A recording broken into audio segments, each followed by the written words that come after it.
Alright, welcome to this final part of this series. We are finally done with all the extra stuff that we can do in Hogwarts.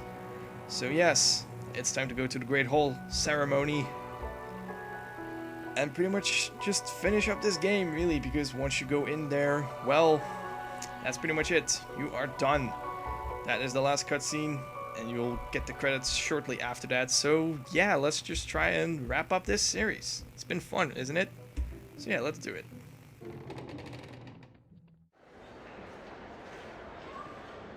Attention, please. Students, attention. The headmaster wants to address you. Silence. It isn't too late to lose house points, you know.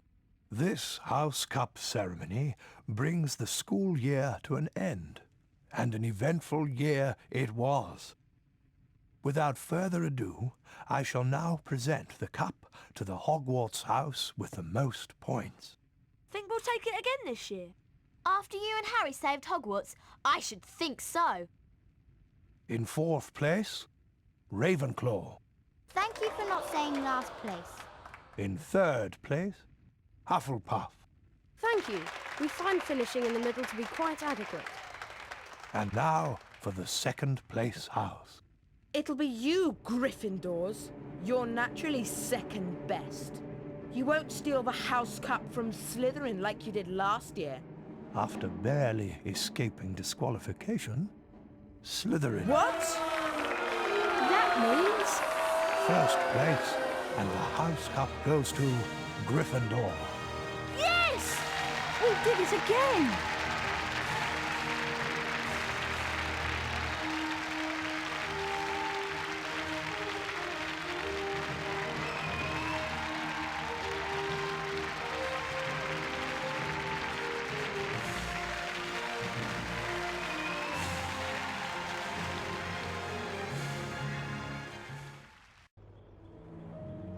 So here we are at the credits. This is the end of the walkthrough series for this game. Quite funny to mention, like I said, Ravenclaw wasn't in last place, it was in third place. Like I said, Hufflepuff was the one who actually sucked, but apparently, you know, the cutscene is as such that Ravenclaw finished last, no matter how many house points they have. So it's a little error on their behalf, but whatever. We've done it! We have completed this game. It was a request from Pocket Wolf, I remember, and I really want to thank you for suggesting this game because, well, I love to play it. It was on my mind a bit, but it's really fun that someone actually comes along and says, hey, I want you to play this game and do a walkthrough of it. Yeah, sure, anytime. I know the big question, of course, is going to be, will I do another Harry Potter game? And the answer will be yes, most probably. Now, by the time you see this, you know, I will probably already have tested the first Harry Potter game, because I also own it on PC, on a CD-ROM. So, by the time you are seeing this video, I probably have tested the game already, see if it works on Windows 7 and whatnot, because maybe there are compatibility issues. But we'll see and try to fix those as it comes along. But if you really want to know whether the Harry Potter and the Philosopher's Stone walkthrough will be a real thing, you have to check my Twitter, @LuxatusPatella, and maybe it would be wise to also read on RayQ's blog. So there will be a link in the description for that, and I'll maybe show it on the screen somewhere. Yeah, so really keep an eye out to see whether there will be a new series, developments on new series, whatever. Also, leave suggestions in the comments, you know, it's not like, because even though I'm thinking of doing a Harry Potter 1 walkthrough, this doesn't mean that you can't send any suggestions, just send me suggestions. Another question then, because it's kind of indirectly to this question, will you then also do a Harry Potter and the Prisoner of Azkaban walkthrough for the PC? Now that is debatable, because the third game is probably my least favorite from the first three games. So you have this one is probably my favorite. Then you have Harry Potter 1, and then you have Harry Potter 3. In that order is my preference for them. So Harry Potter 1, yeah, sure, I'll try to do that. I'm really excited to do it. Harry Potter 3, I'm not saying I don't want to do it, because of course I can do it. I know I can do it because I've played that game before and I've completed 100% as well.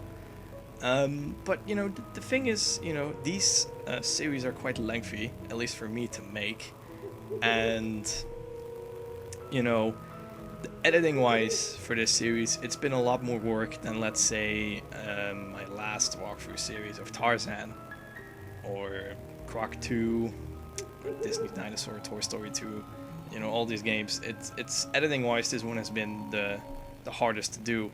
And you might be thinking the credits are ending. Oh no, you're running out of time, Lux, to say some wise things. Don't you worry, because if I'm correct, the credits will just repeat themselves. So yeah, lucky for those whose name is going to pop up twice, because I talk too much, I guess.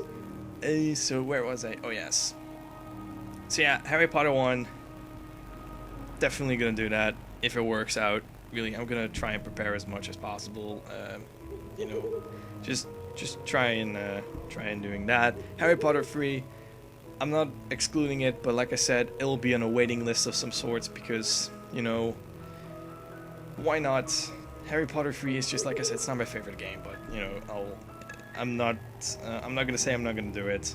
Never say never, you know, but I'll put it on a hold. Hopefully, Pocket Wolf, I hope you're not mad about that, but I'll do Harry Potter 1. And I've seen some footage of it as well on YouTube of other players, and that game looks a lot more crude than this one. This is really like the nice, polished up version of the first game. They really got everything right in this game, but I think the first game is going to be so much harder to play when it comes to the controls. Oh god, but that's something I will have to endure. So yeah, probably this is the part where I have to say special thanks, like it shows in the in the credits right now. Of course, I want to thank you all for watching this entire series. If you have been from the start, if you have been following the series live, or doesn't matter if you have been following the series live or you've just picked up this series by just pretty much binge watching all of it. I want to thank you, of course, for watching that. Thank you to all the loyal viewers who have been placing comments and liking our content. It really means much. You really support us doing that. And yeah, just pretty much we have seen some really amazing growth on the RayQ3 channel as well. I'm not saying it's only because of this walkthrough series, but I do think that, you know, the more walkthrough series I make, you know, the better it's actually going for our channel. So yeah, I'll keep making more of them. And it's quite good. Hopefully you've enjoyed it as well. I haven't maybe, you know, my approach to 100% run may be different from other people doing it.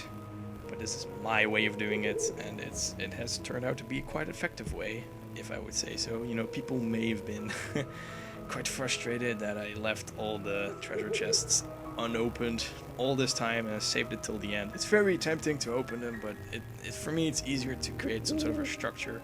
That's what I always try to do with the walkthrough series. Try to create a structure, see what I have to do next so that everything is still in its place. Yeah, I'm really happy to actually conclude this series, because it's always quite exciting to actually conclude a series so I can really start fresh with a new one. So yeah, we're just gonna let the credits roll for a second time, because I think we're pretty much getting close to the end. I can see J.K. Rowling's name in there. And you're probably thinking, well, can you still free roam in Hogwarts after this? I believe you can, because I've saved up back at the Grand Staircase. There's no way for me to actually escape this credit scene though, because pretty much this is the end of the credits, and if I press escape very soon, as the last name actually goes away, then boom, we're back at the menu screen. So this may be what, you know, some people may say my final score, whatever. You know, whatever, 18 Wiggle potions with a lot of Riggin tree bark. 0 secrets in here. quite funny. 1,360 points. All cards. Oops, sorry, didn't mean to do that. All cards. All challenges done. Quidditch matches won by 40 points difference. Wizard Dueling Champion. That's it. That's a 100% run in my, you know, from my perspective. That's a 100% run. So, I want to thank you guys for watching, of course. Like and favorite if you like the content. Subscribe to our channel break you free from upcoming videos of a new walkthrough series, hopefully very soon, and I'll see you guys next time. Peace. And then suddenly it is almost 1 month later that I'm recording this little bit for the post-production talk, and this is because I have forgotten a couple of things. First off, in the special thanks section, I actually totally forgot to thank RayQ, of course, for quality checking everything before it actually gets published and uploaded. Because, you know, he's always the first one to see all the videos that I make. And, you know, it's a team effort. You know, when I make a video, he quality checks it. When he makes a video, I quality check it. Sometimes we do it even together when it's for a long project. So yeah, of course, Ray, you know who you are. Thank you. Thank you again for helping me out with this series, suggesting me a couple of things or how to structure the series or how to, yeah, pretty much just, you know, whether everything is approved, intros, the video itself, outros, if it's all okay. And of course helping me with annotations, because annotations are goddamn awful. So you might be thinking, Lux, I have been following your Twitter, but you haven't mentioned anything yet. This is because I have actually been on a holiday, quite unexpectedly though, but I've been on a holiday to America for a week and a half, and I had a good time, but I really had not any time to manage anything when it comes to looking at your comments or to reply to any mail that I may have received. And tweeting, because I haven't done that, so I haven't promoted the last couple of videos. I think from part 25 till 27, I haven't promoted them on Twitter because Ray actually published them when I was away. So again, Ray, thank you for that as well. But what I would like to highly suggest though is that you should still keep an eye out on Twitter, because I still do tweet and I still give updates every now and then about my projects. About Ray's projects, you are more likely to find any more news about it if you go to his blog, which is at rayq.blogspot.com, and also show it on the screen right there. And you know, it's not just only YouTube that we make blog posts about, but it's also about, you know, other projects that he's really interested in, especially Lego. If you like it, you're also gonna enjoy that. Maple Story as well.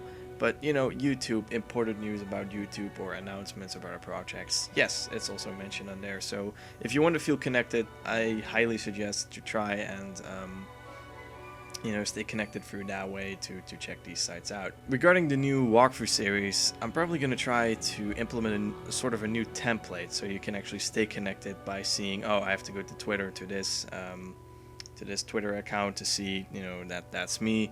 Or you can go to Blogspot and you can see, oh yeah, this is the Blogspot of RayQ, so I can stay connected through that way. All these links are actually already in the About section of our channel, but since almost no one watches that, so it's probably better to put them in a video, make it a known template, so you can stay connected that way.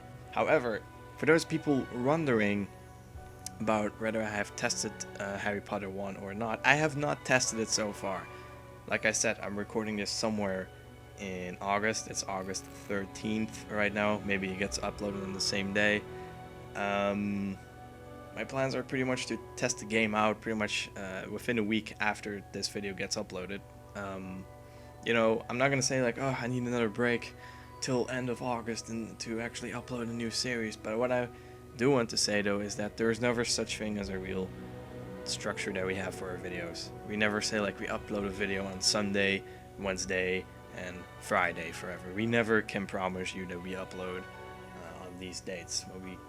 What we try to do is to upload at least within a couple of days time, mostly 4 days time.